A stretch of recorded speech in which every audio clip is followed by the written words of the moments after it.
Pasada Salamata.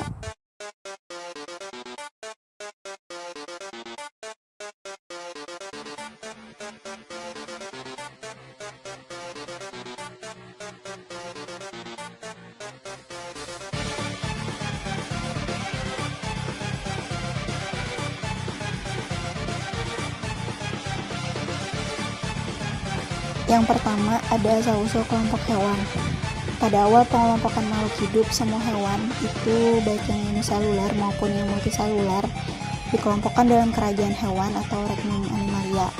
Kemudian Regnum Animalia ini dibagi lagi menjadi 30 kelompok besar hewan. Pembagiannya itu berdasarkan body plan atau bawah plan. Kemudian kelompok besar yang sudah dibagi ini disebut dengan filum, yang jamaknya itu phyla. Kemudian hubungan kerabatan atau filogeny pada hewan ini seperti yang digambar, ada dua diagram. Yang pertama diagram A, itu dia menunjukkan diagram pohon kekerabatan berdasarkan morfologi dan embriologi atau juga disebut dengan pola pandang klasik. Nah, kalau di diagram B itu menunjukkan diagram kekerabatan yang berdasarkan penanda molekuler atau pola pandang modern. Kemudian, pengelompokan hewan itu ke dalam fila telah mengalami banyak perubahan seiring berjalannya waktu.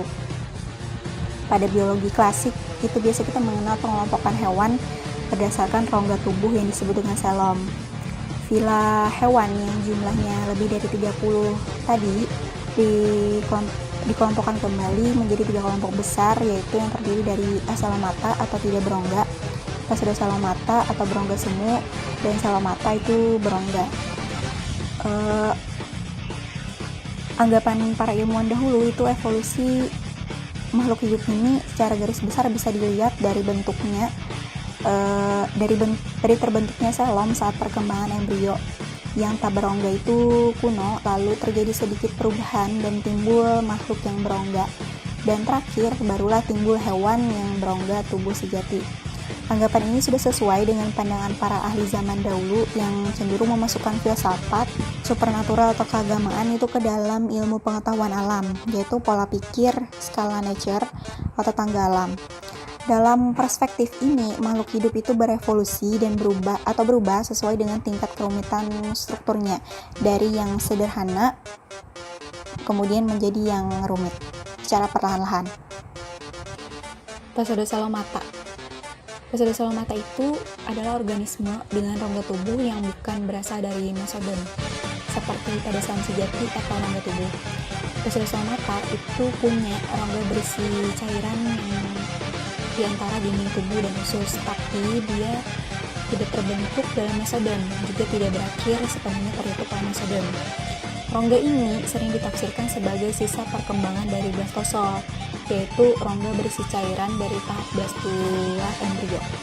Untuk membedakannya dari kelas Salamata, jenis rongga ini disebut dengan Pseudosalamata. Kemudian, ada contoh utama dari Pseudosalamata itu yang termasuk filum Nematoda dan filum Retifera.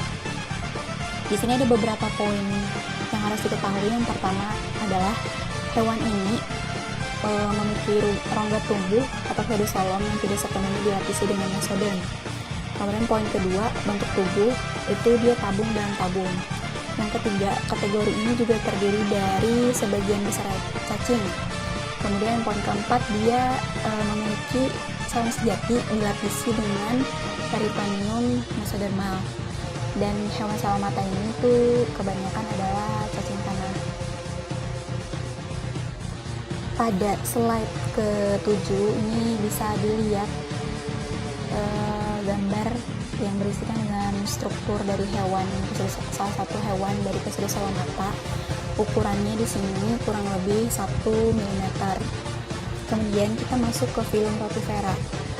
Rotifera itu berasal dari kata rota yang berarti roda atau wheel, vera yang berarti to carry. Rotifera itu biasa disebut dengan hewan roda, dan dia itu membuat sebuah film dari mikroskopis dan dekat mikroskopis Pseudosalamata hewan. Rotifera itu pertama kali dijelaskan oleh John Harris pada tahun 1696 dan bentuk lain yang dijelaskan oleh Anthony van Leeuwenhoek pada tahun 1703. Kebanyakan rotifera itu panjangnya sekitar 0,1 sampai 0,5 mm. walaupun ukuran mereka juga dapat berkisar dari 50 nanometer menjadi lebih dari 2 mm. Umumnya, kalau di air tawar lingkungan di seluruh dunia dengan beberapa laut, beberapa spesies, itu misalnya dari genus Syngenta.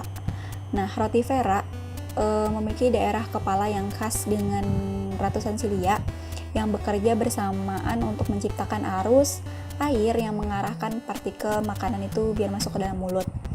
Seperti metazoa lainnya, rotifera itu memiliki 3 jaringan yang berbeda atau bersifat tripoblastik. Embrio dari rotifera itu membentuk blastula seperti embrio pada manusia. Nah, blastosa di dalam embrio tadi berkembang menjadi rongga yang tidak tertutup peritoneum. Beberapa rotifera itu biasa berenang bebas dan benar-benar planktonik. Kemudian dia bergerak dengan inchworming sepanjang substrat dan beberapa sesil. Dia juga hidup di dalam tabung dan hopas gelatin yang melekat pada substrat. Di sini ada filum rotifera, klasifikasinya kingdomnya Animalia, filumnya rotifera, kelasnya Urotatoria, ordonya Ploima, dan familinya itu Brachionidae, genusnya itu Brachionus.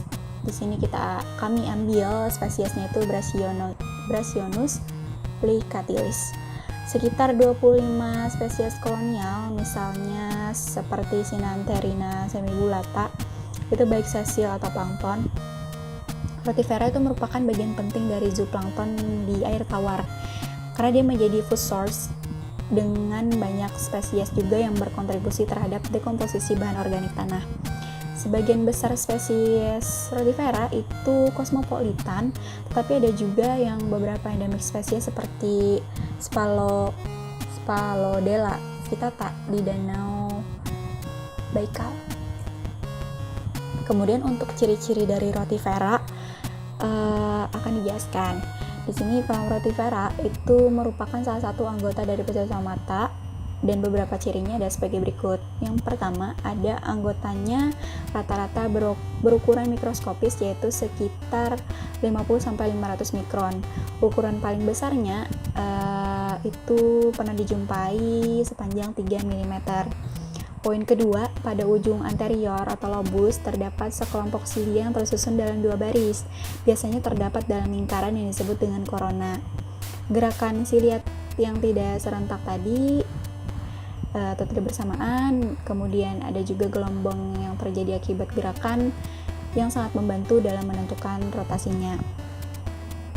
Kemudian poin ketiga, sebagian besar spesies rotifera itu hidup bebas dan hidupnya juga singkat, umumnya antara 1-2 minggu.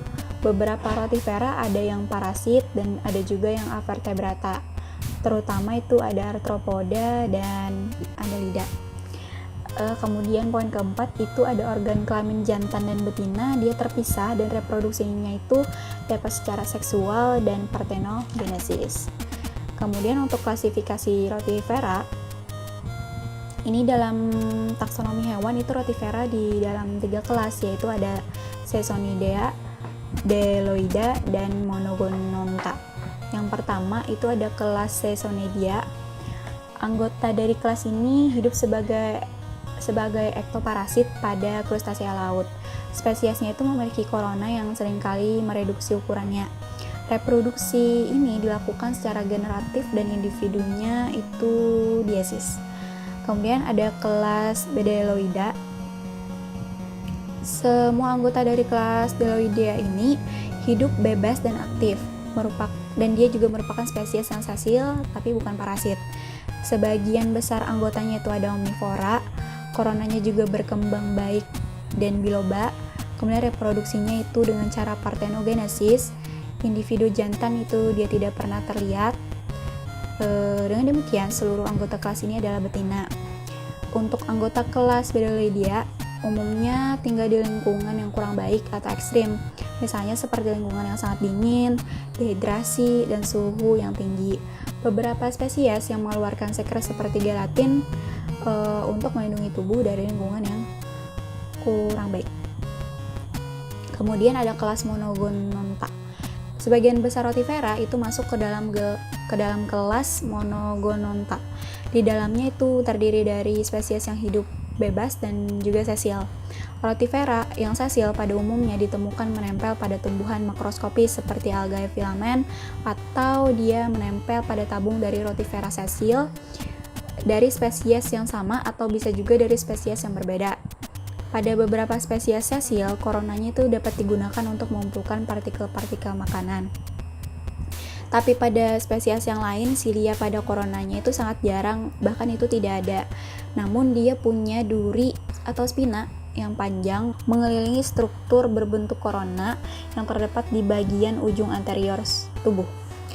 Duri-duri tersebut dapat digerakkan untuk mendorong mangsanya, yaitu metazoa yang lebih kecil dan masuk ke dalam mulut dan akhirnya dia menelannya. Oleh karena itu, kebanyakan anggota dari kelas ini itu adalah karnivora. Thank you.